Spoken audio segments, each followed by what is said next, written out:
नमस्ते दोस्तों। आज का हमारा जो विषय है न्यूजीलैंड के बारे में है। मुझे पता है कि बहुत सारे भारतीय लोग जो है वो न्यूजीलैंड आना चाहते हैं क्योंकि न्यूजीलैंड अपार ही सुंदर और अद्भुत कंट्री है। और बहुत सारे लोग न्यूजीलैंड और ऑस्ट्रेलिया की तरफ अट्रैक्ट हो रहे हैं।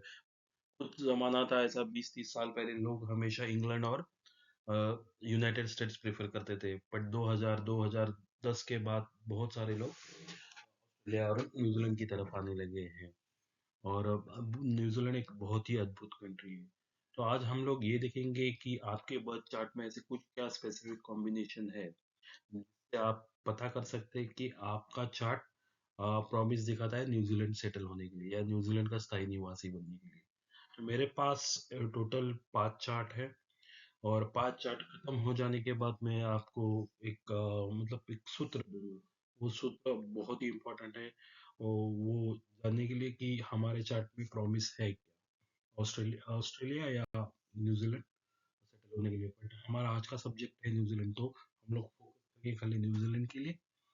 तो चलिए, बिना कोई और टाइम वेस्ट करते हुए हम लोग चार्ट नंबर 1 ले।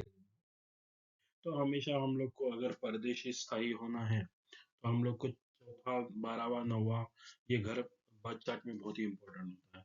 तो वहां से पता चलता है कि ये पर्सन परदेश में पीआर ले सकता है कि नहीं। तो ये पहला चार्ट है। इसमें एक्चुअली मैंने हेडलाइन में ही दिया है कि पर्सन माइग्रेट हुआ है, सेटल हुआ है न्यूजीलैंड में वीनस और केतु पीरियड में।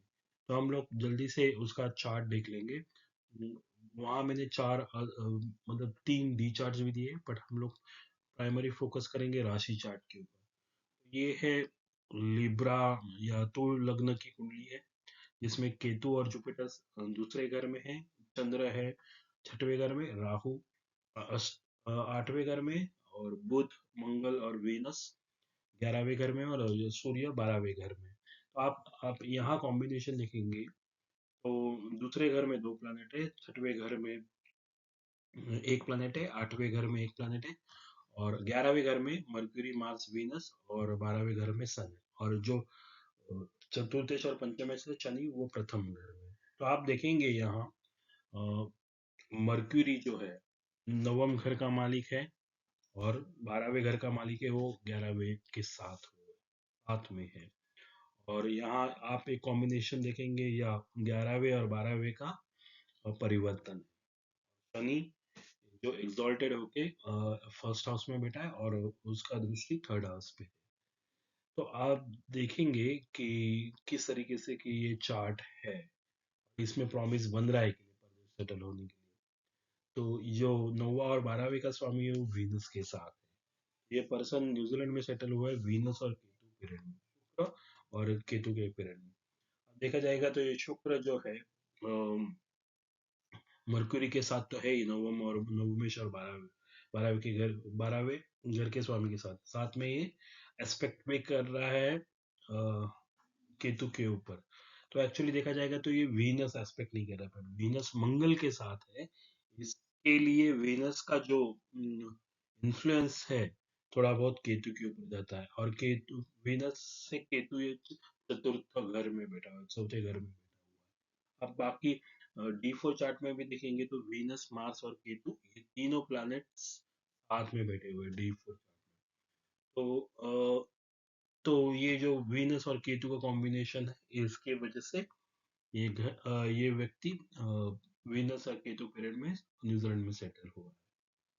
तो देखिए कॉम्बिनेशन किस तरीके से होता है कि शुक्र का संबंध नवमेश से और 12वें घर के जो 12वें घर का जो स्वामी उससे होने के कारण प्रदेश सेटल होने के चांसेस हो गए। तो दूसरा चार्ट लेते हैं कि ये व्यक्ति को शनि और जुपिटर के अंतरदशा में एक्चुअली न्यूजीलैंड में वर्क वीजा मिला। तो मतलब इंटरव्यू सब अपने कंट्री में हुआ, बाद में वो न्यूजीलैंड में काम करने के लिए आए। तो आप ये देखेंगे कि सिंह राशि की कुंडली है। सन तो बहुत पावरफुल है, फर्स्ट हाउस में बैठा हुआ है। मर्क्यूरी सेकंड हाउस में वर्गो में, वो 11वें का भी स्वामी है। शनि और मून ये तीसरे घर में बैठे हुआ है चंद्र के साथ, और चतुर्थ घर में है केतु और जुपिटर। बाद में डायरेक्ट आता है 10वें घर में राहु है और 12वें घर में वेनस और मार्स। एक कॉम्बिनेशन हमेशा आप याद रखिए, कोई भी असेंडेंट लीजिए, अगर शनि अगर तीसरे घर में है तो उसका जो 10वां एस्पेक्ट है वो हमेशा जाता है 12th हाउस पे। तो जब भी शनि की पीरियड महादशा या अंतर्दशा आती है तो पर्सन को बाहर जाने का मौका जरूर मिलता है, फॉरेन जाने का मौका जरूर मिलता है। अगर पर्सन ट्राई कर रहा है तो डेफिनेटली मिलता है। अगर आप यहाँ देखेंगे शनि का जो संबंध है 12वें घर के स्वामी के साथ ही है, चंद्र। और वो जो एस्पेक्ट कर रहा है शनि, वो चतुर्थ का जो स्वामी है मंगल, उसको भी एस्पेक्ट करता है। और ये व्यक्ति को क्या क्या मिला? वर्क वीजा मिला। तो वर्क वीजा मतलब एम्प्लॉयमेंट वीजा। तो ये जो है शनि छठे घर का और 7वें घर का स्वामी होके थर्ड हाउस में बैठा है। तो छठवें घर का स्वामी होने के कारण उसको वर्क वीजा मिला है। ओके, तो और अब भी देखेंगे कि वर्क वीजा कैसे मिला ना। और जुपिटर का पीरियड ने भी सपोर्ट किया। ये जुपिटर जो है पंचमेश और अष्टमेश का स्वामी होके दशमेश मतलब दशमेश को भी एस्पेक्ट कर रहा है और दशम स्थान को भी एस्पेक्ट कर रहा है, 10वें घर को। तो इसके लिए शनि और जुपिटर ये बहुत पावरफुल है ये चार्ट में, और ये बहुत ही अच्छा चार्ट है। इसके वजह से ये पर्सन को ये पीरियड में वर्क वीजा मिलके ये पर्सन न्यूजीलैंड शिफ्ट हो गया। आफ्टर ये शनि पीरियड खत्म हो जाने के बाद मरकरी के पीरियड महादशा तो बहुत लंबी है, उसमें उसको पीआर और सिटीजन भी बन गया। तो ये दूसरा एग्जाम्पल मैंने दिया कि देखिए आप कैसे होता है कि कोई भी महादशा का संबंध अगर 12वें घर के स्वामी के साथ है तो आपको फॉरेन सेटल होने के चांसेस है। यहाँ न्यूजीलैंड का मैं एग्जांपल दिया तो मैं टूवर्ड्स आप पांचों चार्ट हो जाने के बाद मैं आपको सूत्र बता दूंगा कि किस तरीके से आपको देखना है कि न्यूजीलैंड ही क्यों कंट्री हो सकती है। चलो तीसरा चार्ट देख लेंगे।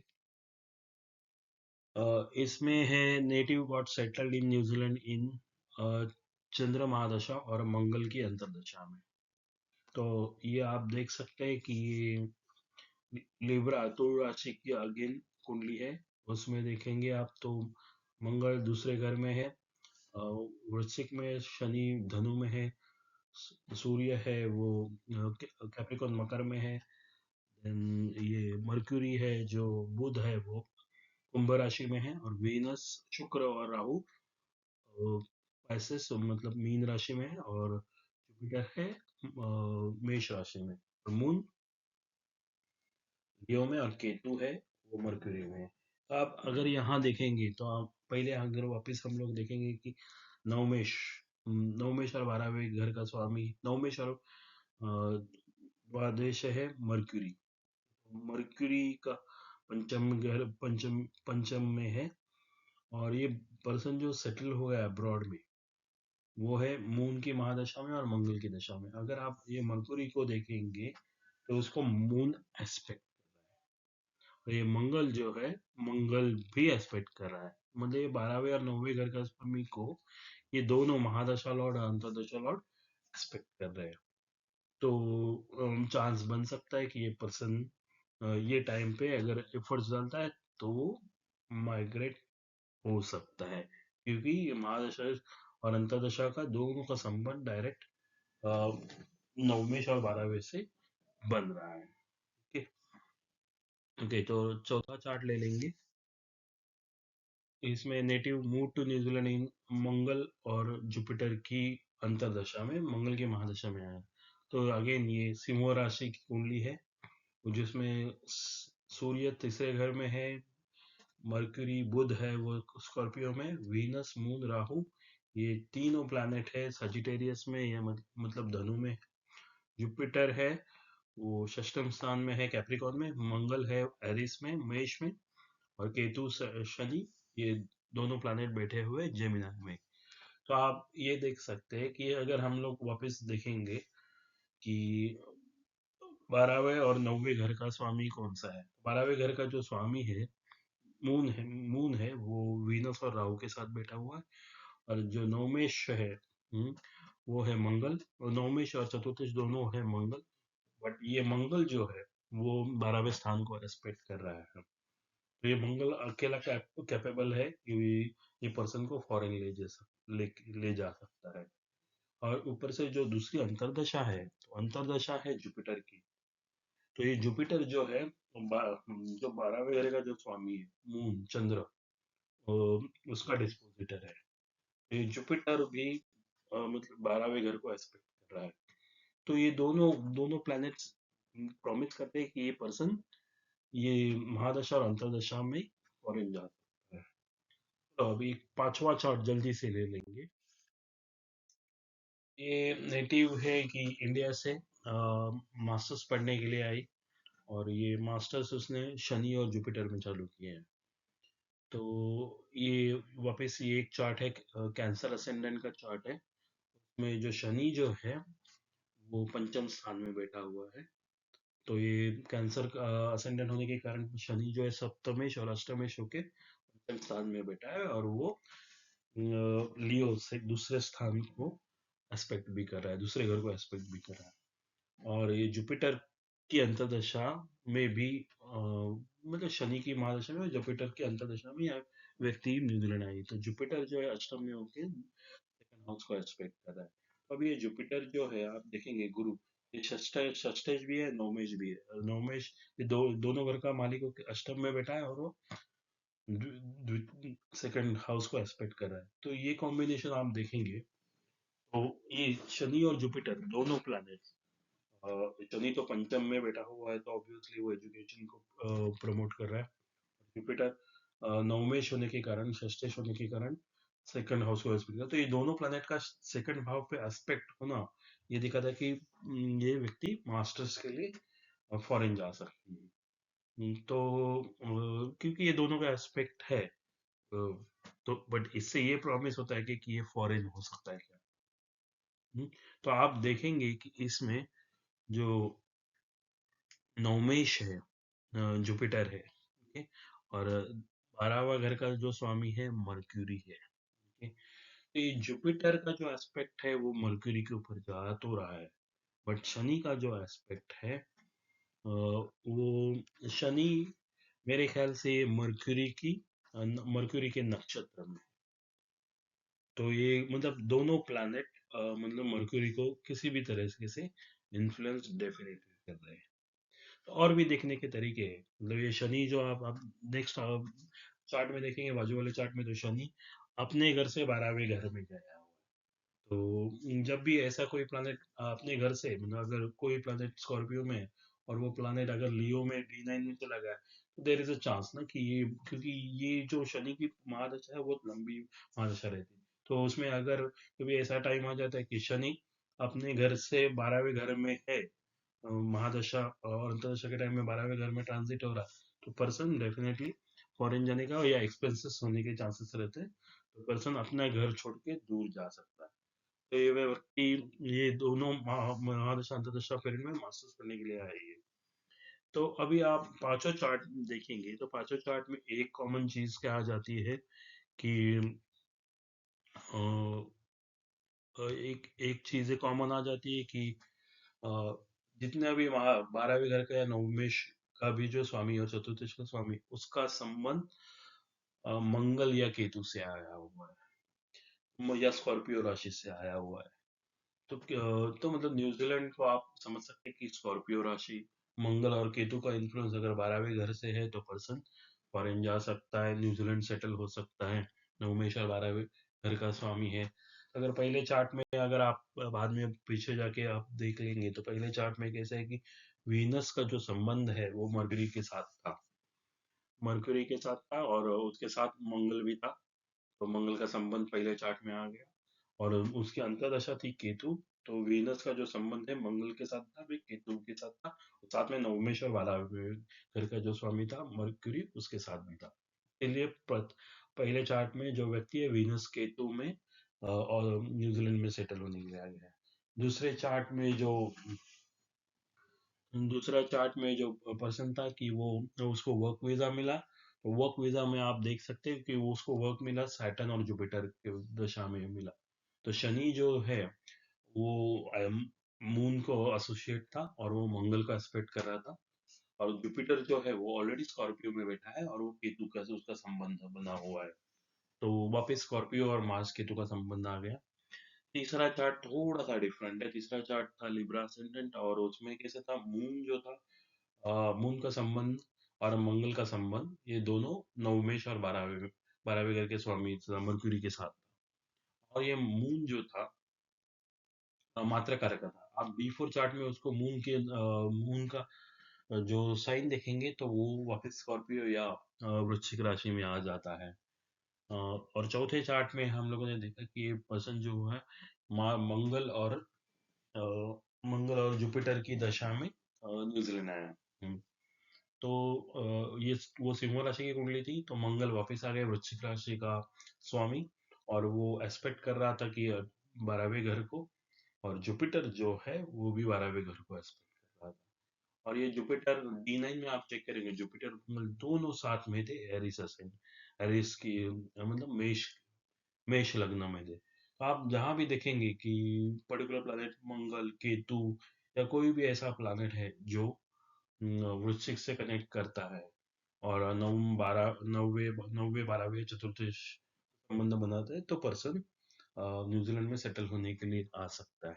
और दूसरा एक सिंपल तरीका है कि आप देख लो कि कोई ऐसा प्लैनेट है जो वृश्चिक में बैठा हुआ है और उसकी फोर्थ हाईएस्ट डिग्री है, या उसको हम लोग जयमिनी में मात्रा कारका बोलते हैं।